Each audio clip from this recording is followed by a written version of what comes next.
नमस्कार, आप देख रहे हैं दिल्ली तक। मैं हूं आपके साथ अनुराधा तंवर। दिल्ली के उप राज्यपाल विनय कुमार सक्सेना ने दिल्ली की केजरीवाल सरकार में कार्यरत 400 स्पेशलिस्ट यानी कि 400 विशेषज्ञों को तुरंत प्रभाव से नौकरी से निकाल दिया है। जी हां, उन्हें टर्मिनेट किया गया है। एक बड़ी कार्रवाई दिल्ली के एलजी विनय कुमार सक्सेना ने दिल्ली सरकार में कार्यरत 400 विशेषज्ञों पर की है। आखिर ऐसा क्यों किया है, किस वजह से ऐसा किया गया है, इस बड़ी कार्रवाई के पीछे वजह क्या है और किन विभागों में ये 400 स्पेशलिस्ट कार्यरत थे, वो तमाम डिटेल्स आपको बताएंगे। एलजी विनय कुमार सक्सेना ने केजरीवाल सरकार के अलग अलग विभागों से जुड़े 400 विशेषज्ञों को नौकरी से निकाल दिया है।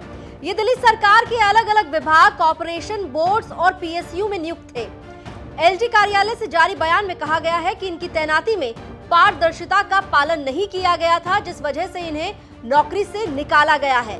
साथ ही ये भी बताया गया कि इन नियुक्तियों में अनुसूचित जाति, अनुसूचित जनजाति, अन्य पिछड़ा वर्ग के उम्मीदवारों के लिए आरक्षण नीति का पालन नहीं किया गया। ये लोग दिल्ली सरकार के विभिन्न विभागों और एजेंसियों में फेलो, सहायक फेलो, सलाहकार, उप सलाहकार, विशेषज्ञ, सीनियर रिसर्च अधिकारी और कंसल्टेंट के पदों पर नियुक्त थे। तो दिल्ली सरकार के अलग अलग डिपार्टमेंट्स, अलग अलग विभाग, बोर्ड, पीएसयू में कार्यरत 400 एक्सपर्ट्स को, स्पेशलिस्ट्स को उप राज्यपाल विनय कुमार सक्सेना ने निकाल दिया है नौकरी से। और जो बयान जारी किया गया है उप राज्यपाल कार्यालय से, उसमें ये साफ कहा गया है कि इन लोगों की जो तैनाती थी उसमें ट्रांसपेरेंसी की कमी थी, मतलब कि पारदर्शिता की कमी थी।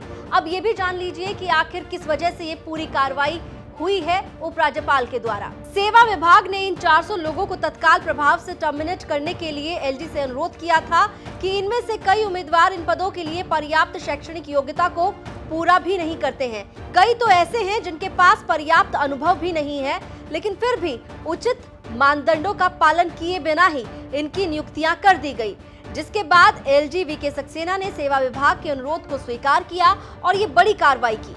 तो सर्विसेज डिपार्टमेंट की ओर से उपराज्यपाल से इस कार्रवाई को अंजाम देने के लिए अनुरोध किया गया था। सर्विसेज डिपार्टमेंट की तरफ से बताया गया था कि ये जो 400 एक्सपर्ट्स हैं दिल्ली गवर्नमेंट के अलग अलग डिपार्टमेंट में, इनमें से कई ऐसे हैं जो एजुकेशनल क्वालिफिकेशन का क्राइटेरिया जो है वो पूरा नहीं करते हैं, कई के पास एक्सपीरियंस नहीं है, लेकिन इसके बावजूद भी इनकी नियुक्ति की गई है। तो चलिए अब आपको ये बताते हैं कि सर्विसेज डिपार्टमेंट ने किस तरीके से ये पूरी पड़ताल की और किन किन डिपार्टमेंट्स में ये लोग तैनात थे जिन पर ये कार्रवाई की गई है। तो सेवा विभाग ने इस संबंध में 23 विभागों, स्वायत्त संस्थाओं, पीएसयू से जानकारी जुटाई थी कि ये लोग विशेषज्ञ के तौर पर काम कर रहे थे। सेवा विभाग को पता चला था कि पर्यावरण, पुरातत्व विभाग, दिल्ली आर्काइव्स, महिला एवं बाल विकास मंत्रालय और उद्योग मंत्रालय जैसे विभागों ने इन लोगों को नियुक्त करने से पहले सक्षम प्राधिकरण से किसी तरह की मंजूरी नहीं ली थी। सेवा विभाग की ओर से की गई पड़ताल में यह भी पता चला कि पुरातत्व विभाग, पर्यावरण, दिल्ली आर्काइव्स, महिला एवं बाल विकास मंत्रालय और उद्योग जैसे 5 मंत्रालयों में ऐसे 69 लोग थे जिनकी नियुक्तियों के लिए कोई मंजूरी नहीं ली गई। ठीक इसी तरह से दिल्ली सरकार से जुड़े 13 बोर्ड्स में नियुक्त ऐसे 155 लोग थे जिनकी नियुक्ति को लेकर आवश्यक मंजूरी नहीं ली गई थी। इसके साथ ही Delhi assembly research centre, dialogue and development commission of Delhi और डिपार्टमेंट ऑफ प्लानिंग में 187 लोगों की नियुक्ति की जानकारी सेवा विभाग को नहीं दी गई थी।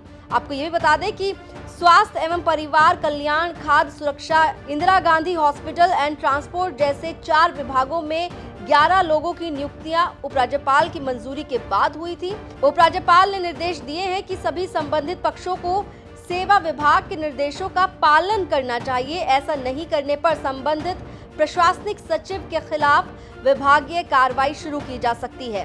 तो उपराज्यपाल के द्वारा की गई इस बड़ी कार्रवाई के बाद अब लग रहा है कि एक बार फिर से दिल्ली की केजरीवाल सरकार और दिल्ली के उपराज्यपाल विनय कुमार सक्सेना आमने सामने होने वाले हैं। एक बार फिर से टकराव की स्थिति बन सकती है। लगातार दिल्ली सरकार और उपराज्यपाल के बीच में खींचतान दिखाई देती है और जैसा कि आप जानते हैं कि ये कोई पहली बार नहीं हुआ है जब उपराज्यपाल और दिल्ली सरकार के बीच किसी तरह से टकराव की स्थिति बनी हो, और मामला तो कई बार कोर्ट के दरवाजे तक पहुंचा है। और हाल ही में डीआरसी चेयरपर्सन की नियुक्ति का मामला भी दिल्ली की केजरीवाल सरकार ने चैलेंज किया है सुप्रीम कोर्ट में। और फिलहाल सुप्रीम कोर्ट से डीआरसी चेयरपर्सन के मामले में क्या होगा, ये तो सुप्रीम कोर्ट में जब सुनवाई हो जाएगी उसके बाद जब फैसला आएगा तब पता चलेगा। लेकिन एक बार फिर से लग रहा है कि दिल्ली में उपराज्यपाल और सरकार के बीच सियासत फिर गरमाने जा रही है। दिल्ली से जुड़ी तमाम खबरों के लिए आप देखते रहिए दिल्ली तक।